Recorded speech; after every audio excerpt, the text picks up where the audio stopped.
উত্তরার মাইলস্টোন কলেজে বিমান বাহিনীর F-7 বিজয় প্রশিক্ষণ বিমান বিধ্বস্তের পর এখনও উদ্ধার অভিযান চলমান রয়েছে। উদ্ধার অভিযান পরিচালনা করছেন সেনাবাহিনী, ফায়ার সার্ভিসের 8টি ইউনিট সহ স্বেচ্ছাসেবীরা উদ্ধার অভিযান পরিচালনা করছেন। এখনও কিন্তু উদ্ধার কাজ চলমান রয়েছে, এখনও উদ্ধার কাজ শেষ হয়নি, তেমনটি কিন্তু আমরা জানতে পেরেছি। এবং বেশ কিছু সংখ্যক হতাহতের ঘটনা ঘটছে। মাইলস্টোন কলেজে যে বিমান বাহিনীর যে প্রশিক্ষণ বিমানটি বিধ্বস্তের পর এখন যদি এখানকার পরিস্থিতি একটু যদি বলি, সেনাবাহিনীর পাশাপাশি বিজিবি, পুলিশ, আনসার এবং স্বেচ্ছাসেবীরা বিভিন্ন আশেপাশের স্কুল, কলেজ, বিশ্ববিদ্যালয়ের শিক্ষার্থীরা যে যার মতো করে পারছেন তারা কিন্তু স্বেচ্ছাসেবীর ভূমিকা পালন করছেন এবং উদ্ধার অভিযানে অংশ নিয়েছেন। এবং আপনাদেরকে একটু আগে যেমনটি দেখাচ্ছিলাম, ওই উদ্ধার অভিযান পরিচালনা করতে গিয়ে সেনাবাহিনীর অনেক সদস্য কিন্তু আহত হয়েছেন এবং অনেক রক্তের প্রয়োজন, এই জায়গায় অনেক রক্তের প্রয়োজন। এবং যাদের রক্তের গ্রুপ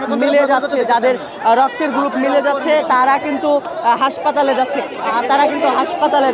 তেমনটি কিন্তু আমরা কিন্তু সেটি কিন্তু দেখতে পাচ্ছি, সেটি কিন্তু আমরা আপনাদেরকে দেখাচ্ছিলাম। যাদের রক্তের গ্রুপ মিলে যাচ্ছে, যেমনটি দেখাচ্ছিলাম, একটু পরপর কিন্তু অ্যাম্বুলেন্স আসছে এবং এখান থেকে উদ্ধার করে নিয়ে আশেপাশের যে বিভিন্ন হাসপাতালগুলো রয়েছে সেই হাসপাতালগুলোতে কিন্তু স্বেচ্ছাসেবীদের নিয়ে যাচ্ছেন। যারা রক্ত দিবেন তাদেরকে কিন্তু এখান থেকে নিয়ে যাওয়া হচ্ছে। বেশ কিছু সংখ্যক যারা আহত হয়েছেন তাদের কিন্তু অনেকের রক্ত প্রয়োজন, যার কারণে আশেপাশে এখানে বাংলাদেশ হসপিটাল রয়েছে, এর পাশাপাশি বিভিন্ন ছোটো বড়ো ক্লিনিক রয়েছে, সেই ছোটো বড়ো ক্লিনিকগুলোতে কিন্তু আহতদেরকে নিয়ে যাওয়া হচ্ছে এবং অনেককে ঢাকা মেডিকেল পর্যন্ত নিয়ে যাওয়া হচ্ছে এবং অনেককে বিমান বাহিনীর এবং সেনাবাহিনীর হেলিকপ্টারে করে উন্নত চিকিৎসার জন্য দেশের বিভিন্ন হাসপাতালে বিভিন্ন জায়গায় নিয়ে যাওয়া হচ্ছে, তেমনটি কিন্তু আমরা জানতে পেরেছি। এবং আপনাদেরকে এই মুহূর্তে সরাসরি দেখাচ্ছিলাম, স্বেচ্ছাসেবীরা অ্যাম্বুলেন্স নিয়ে আসছেন, আশেপাশের বিভিন্ন হাসপাতালগুলো থেকে অ্যাম্বুলেন্স নিয়ে আসছেন, তেমনটি কিন্তু আমরা দেখতে পাচ্ছি। এবং এখানে এখন পর্যন্ত আপনাদেরকে যদি একটু বলে রাখি, এখন পর্যন্ত যারা মাইলস্টোন কলেজে যে সকল শিক্ষার্থী পড়াশোনা করেন তাদের অভিভাবকরা এই কলেজের সামনে এসে অনেকে আহাজারি করছেন, এখন পর্যন্ত অনেকের সন্ধান পাননি, তেমনটি কিন্তু আমরা দেখেছি। শিক্ষার্থীদের পরিবারের সদস্যরা কিন্তু বেশ উদ্বিগ্ন রয়েছেন, তার প্রিয় সন্তানকে এখন পর্যন্ত অনেকে পাননি, যার কারণে হচ্ছে এখান থেকে যারা আহত হয়েছেন তাদেরকে উদ্ধার করে আশেপাশের হাসপাতালগুলোতে নিয়ে যাওয়া হচ্ছে এবং যার কারণে অনেকে তার সন্তানকে খুঁজতে এসে অনেককে এখন পর্যন্ত পাননি, যার কারণে অনেকে এখানে আহাজারি করছেন। এবং আশেপাশের আকাশ বাতাস কিন্তু এখনও ভারী রয়েছে। এই বিমান বিধ্বস্তের পর এই পরিবেশ যে পরিস্থিতি তৈরি হয়েছে এই এলাকা জুড়ে, সেটি কিন্তু আমরা আপনাদেরকে দেখাচ্ছিলাম।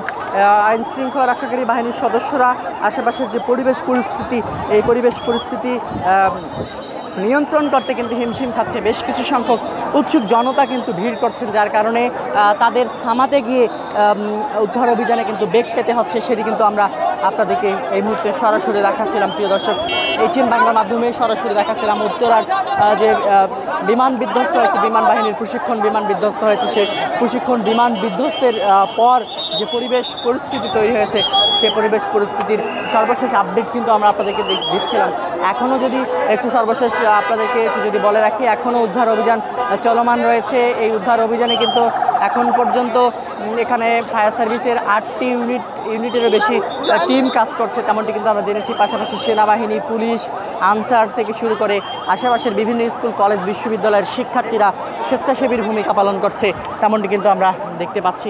তো এই ছিল এখন পর্যন্ত এখানে যে উদ্ধার অভিযান বিমান বিধ্বস্তের পর, বিমান বাহিনীর বিমান বিধ্বস্তের পর যে উদ্ধার অভিযান পরিচালিত হচ্ছে তার সর্বশেষ পরিস্থিতি। আবার যদি একটু বলে রাখি, রাজধানীর উত্তরার মাইলস্টোন কলেজের যে বিমান বাহিনীর একটি প্রশিক্ষণ বিমান বিধ্বস্ত হয় এবং প্রশিক্ষণ বিমান বিধ্বস্তের পর এখানে কিন্তু বেশ কিছু শিক্ষার্থী আহত হয়েছেন, তাদেরকে এখান থেকে উদ্ধার করে আশেপাশের হাসপাতালে নিয়ে যাওয়া হচ্ছে, সেটি কিন্তু আমরা দেখেছি। তো এই ছিল এখন পর্যন্ত বিমান বাহিনীর বিমান বিধ্বস্তের পর সর্বশেষ পরিস্থিতি।